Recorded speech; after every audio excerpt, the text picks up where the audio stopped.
Hi, this is Sean. Welcome to Module 4 of Learning Analytics. In this module, we're going to do a few things that focus on integrating and triangulating the implicit and explicit measures of learning that we've been talking about. And I'm going to do that through the example of one specific case study. So to triangulate learning in learning analytics, we're going to go through this in 4 steps.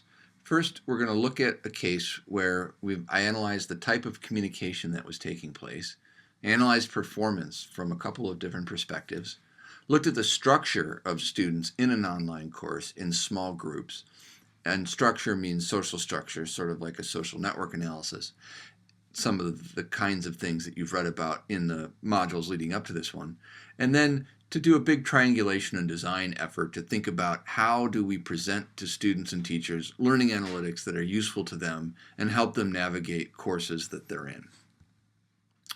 Implicit measures of communication that I used focus on Henri Tajfel's notion of how people communicate with each other in groups is a signal for the kinds of relationships that exist between them. So there are 4 classes of communication that I went through and analyzed and then created computer programs to automatically analyze.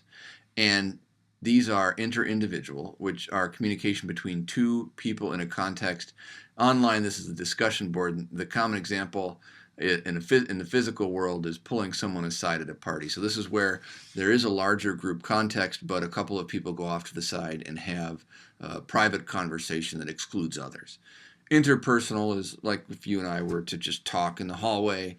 It's a 2-person communication. Intragroup is communication within a small group, and then intergroup is communication between small groups. Pretty straightforward. To get the data or to do learning analytics, you want to think about, well, what kinds of data do you need to do the development and design and then actually operationalize a learning analytics system? And if you're doing it through technology, which is the focus of this course, discussion boards are often going to be a source of data. You may also have logging systems. We had a system here at Missouri called CANS that logged the individual read and post behaviors of students in an online discussion forum. You can also take what are called field notes. This is helpful if you're exploring a course like you might be with this one and have a hunch about what kinds of interactions could relate or be connected to learning, but you're not sure. And so these ideas come to you as you're looking at a system and you want to make a note of that so you don't forget about it. We could also use surveys. I used a group efficacy survey, which was a way that people in small groups in this course reflected on the effectiveness of their group and their confidence that their group could complete work together through technology. And then finally, looking at student assignments. Rubric student assignments is an important mechanism for measuring explicitly the performance in groups. And then we can look at, once we know an explicit performance measure or 2, how things actually play out in terms of implicit measures that correspond with, they don't predict exactly, but they correspond with different levels of performance. And these measures, these implicit measures, are often easier and lower effort to get at, so they help to create a useful filter for people who are teaching an online course. So this is the example of the rubrics for performance. I want you to focus on 3 of these groups, the individualist group, get along group, and barriers group. Each of these groups is named in a way that describes the kind of group that they were. So the individualist group was very much a group that did their own thing. The get along group was focused on having peace and no discord. And then the barriers group had substantial discord. And you can see that these different patterns or ways that I'm characterizing the groups qualitatively corresponds with different levels of performance.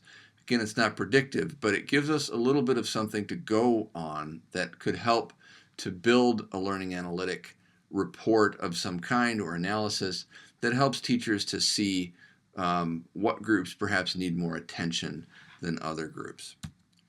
Another implicit, this is more of an implicit measure for learning, is the looking at the knowledge construction level in discussion boards. So myself and another person rated all of the discussions in the course and looked especially at these 3 groups that I mentioned earlier and the level of knowledge construction based on an existing rubric for what constitutes knowledge construction.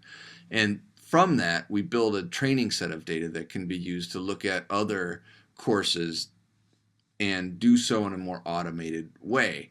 And so PH3 is the highest level of knowledge construction that we saw. There's actually a PH5 in this particular scale. And you can see that for the most part in the overall and for the two modules that we focus on, that the groups don't construct knowledge at a very high level. That the PH1, which is the lowest level of knowledge construction, is where most of the groups live most of the time. And really it's where all of the groups live most of the time. And we see slight variations in the amount of higher level knowledge construction in some of the groups overall or at different periods of times. And so this is a soft indicator of performance as well, as we'll see in this kind of overall synthesis of the analysis that we did. You can see that the barriers group and the get along group in the social network diagram, which comes from the data on who interacted with whom, who read different individual posts, who responded to different individual posts. You can see that the individualist group has a couple of members who are sort of together, but then another member who's very far apart in terms of connection with that group. And barriers group and get along group both are clustered kind of together in the overall course. And so that tells us that in some ways they are functioning as a group.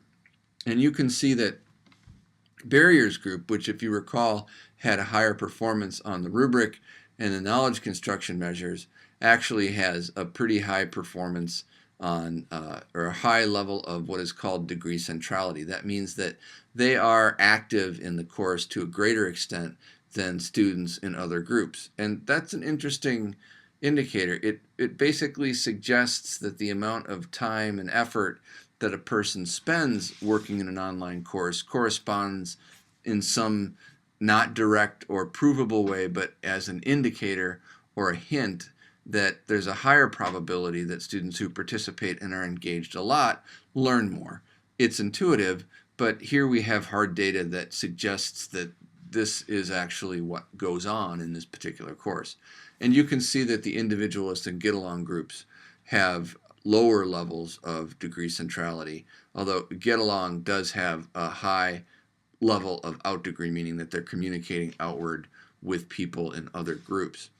And then finally, down in the lower bottom of this slide, you can see that small group communication, interpersonal communication, and inter-individual communication varies highly among these three groups. You have individualist and get-along, which are the lower performing groups, having a higher degree of communication within the small group, and then the barriers group actually has a lot of interpersonal communication that's not focused on the group. So there are a lot of episodes where two people in the group in a non-exclusionary way get together and talk about the problem that they're working on. And so there's this dyadic connection that occurs in a group of three between two people in different configurations throughout the course of the course. And from that kind of communication, it suggests that perhaps functioning as a small group or not is an indicator that we could develop using